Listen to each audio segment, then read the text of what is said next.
Hello students, आज हम बात करते हैं डिविजनल अकाउंटेंट पोस्ट के प्रोज एंड कॉन्स के बारे में। कॉन्स के बारे में मैं ऑलरेडी बता चुका हूँ। नंबर एक कि बाकी पोस्टों से 4600 वालों से इसकी सैलरी जो है वो क्या है, कम है। 4600 जीपी के बात करें तो उनके मुकाबले सैलरी कम है। ये पोस्ट किस लायक है? 4200 जीपी।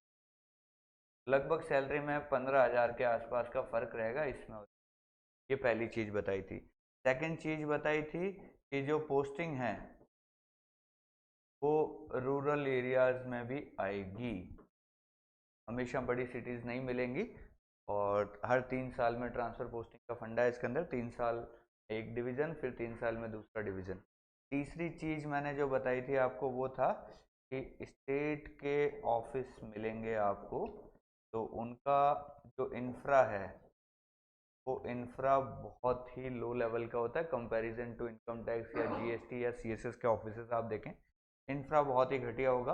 आपके ऑफिस में एसी वगैरह नहीं होगा, ये ध्यान रखना। एसी नहीं होगा, कई जगह तो ऐसी हालत है कूलर भी नहीं है। ठीक है, एसी और हीटर दोनों भूल जाना, दोनों ही नहीं मिलने वाले। क्लियर? अब ये तो हो गई नॉर्मल बातें। चौथी चीज है कि आपको स्टेट के एम्प्लॉयज के साथ काम करना है। ठीक है, स्टेट के एम्प्लॉयज के साथ काम करेंगे आप सेंटर के अकेले होंगे, बाकी सारा स्टाफ जो होगा वो स्टेट का होगा। तो ये कुछ कॉन्स थे जो इस पोस्ट के हैं, इनको जरूर ध्यान रखना है। अब प्रॉज की बात कर लेते हैं।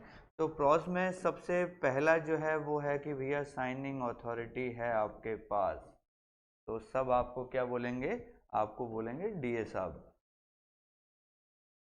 ठीक है, पहली चीज। सेकंड चीज है कि ऑफिस के अंदर आपकी रेपो हमेशा रहेगी। ऑफिस के अंदर हमेशा रेपो रहेगी, हमेशा अच्छी रेपो रहेगी आपकी। ठीक है, तीसरी बात कर लें, वर्कलोड के मामले में ऐसे मान लीजिए मिनिमम वर्कलोड है इस ऑफिस के। सबसे कम काम आपको ही करना है, सिर्फ साइन करने का काम है मोटा मोटी, बाकी सब काम आपका अपने आप हो जाएगा। चौथी चीज जो है इसके अंदर वो ये है कि हमेशा एक बार जो चीज आपने सीख ली ना, लाइफ टाइम फिर वही काम आएगी। यानी ऐसे समझ लिए मोनोटोनस वर्क है। मतलब एक बार जो आपने 6 महीने में सीख लिया, लाइफ टाइम फिर सेम ही काम करना है। प्रमोशन से भी आपके काम में कोई फर्क नहीं पड़ेगा, सेम काम जो आप एज ए डीए करोगे, फर्स्ट प्रमोशन के बाद आप डीए सेकंड बनोगे तब भी वही काम, सेकंड प्रमोशन पे डीओ फर्स्ट बनोगे तब भी वही काम, उसके बाद सीनियर डीओ बनोगे तो भी वही काम। काम आपका वही रहने वाला, काम कभी चेंज नहीं होगा। जो आज कर रहे हो वही रिटायरमेंट तक करना है।